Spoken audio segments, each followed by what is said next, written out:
위노홀은 치료하기가 쉬운 형태의 흉터는 아니에요. 수술적인 방법으로 주로 제거한다고 알려져 있는데 새살침으로도 충분히 좀 치료가 가능한 흉터라는 점. 안녕하세요.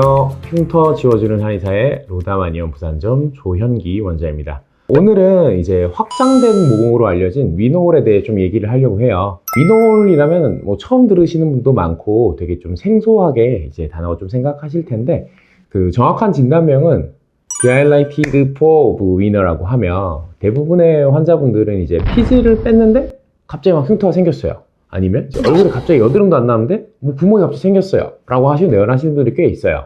어떻게 생기셨는지 모르겠는데 깊고 좁은 좀 뚜렷한 흉터가 생겼다고 내원하시는 분들이 있는데 되게 모공 사이즈부터 모공보다 훨씬 큰 사이즈의 형태가 좀 다양해요.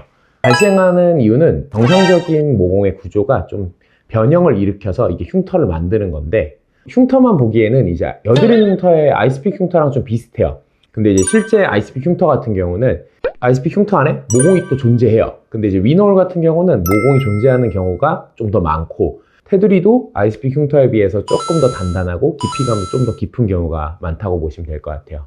하지만 이렇게 치료 후에는 여드름 흉터의 아이스픽 흉터는 모공이 존재하기 때문에 이제 이게 좀 모공처럼 줄어든다라는 느낌이고 위노홀 같은 경우는 이제 대부분 살이 이제 바닥부터 차올라서 구멍이 사라지는 그런 형태의 흉터라고 보시면 될 것 같아요.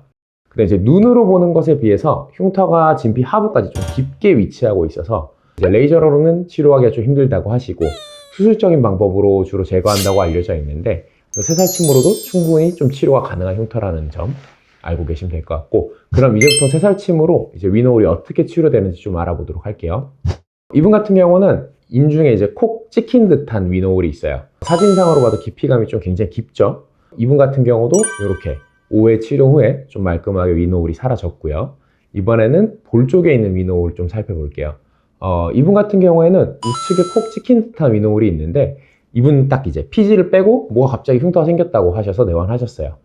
이분 같은 경우에도 12번 치료하고 위노홀은 이제 다 회복되셨고, 또 이분은 또 우측 볼, 코 옆에 위노홀이 좀 있는데 이분의 위노홀 경우는 생각보다 테두리가 더 단단하고 크기도 좀 커요.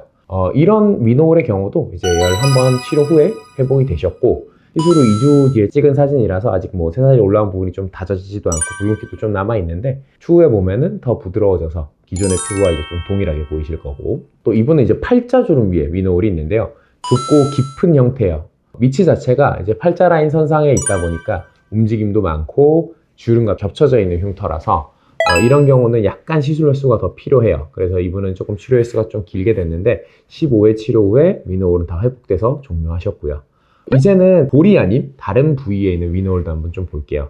이분 같은 경우는 우측 관자에 있는 위노홀이었는데 8회 치료 후에 위노홀은 대부분 채워진 것이 보이실 거고요.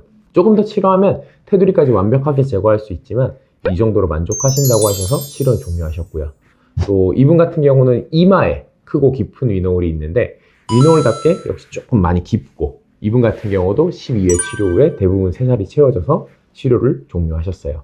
이처럼 위노홀은 여드름 흉터의 아이스픽 흉터와는 다르게 치료 후 대부분 구멍이 좀 사라지는 형태로 치료가 돼요.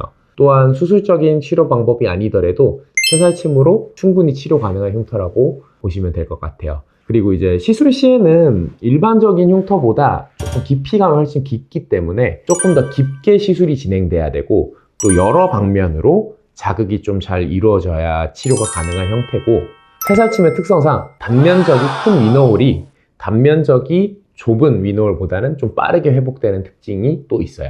그리고 이제 시술 자체로 보면은 흉터 테두리의 유착도 많고 좀 이 주변 부위를 좀 많이 풀어줘야 되는 부분이 좀 있다 보니까 실제 흉터가 이만하다면 조금 더 넓게 붉은기가 좀 생긴다는 점은 알고 계시면 좋을 것 같고, 그 부분까지 전체적으로 자극을 줘야 흉터 자체가 좀 잘 올라온다라고 보시면 될 것 같아요.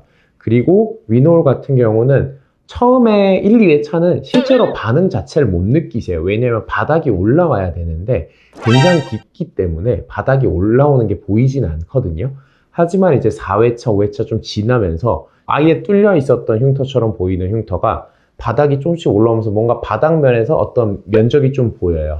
그리고 이제 회차가 좀 진행되면서 그 면적이 좀 더 올라오면서 완전히 메꿔지는 형태로 치료가 되는 양상을 좀 보인다라고 보시면 될 것 같고, 위노홀은 이제 실제로 치료하기가 쉬운 형태의 흉터는 아니에요. 특히나 이제 시술자의 스킬에 많이 영향을 받는 흉터다 보니까 만약에 새살침으로 치료하시길 마음 먹으셨다면 위노홀은 좀 많이 치료해본 흉터 한의원이나 의원으로 내원하시길 추천드려요. 오늘 영상도 여기까지. 다음에 또 다른 영상으로 또 찾아뵙도록 하겠습니다. 시청해주셔서 감사합니다.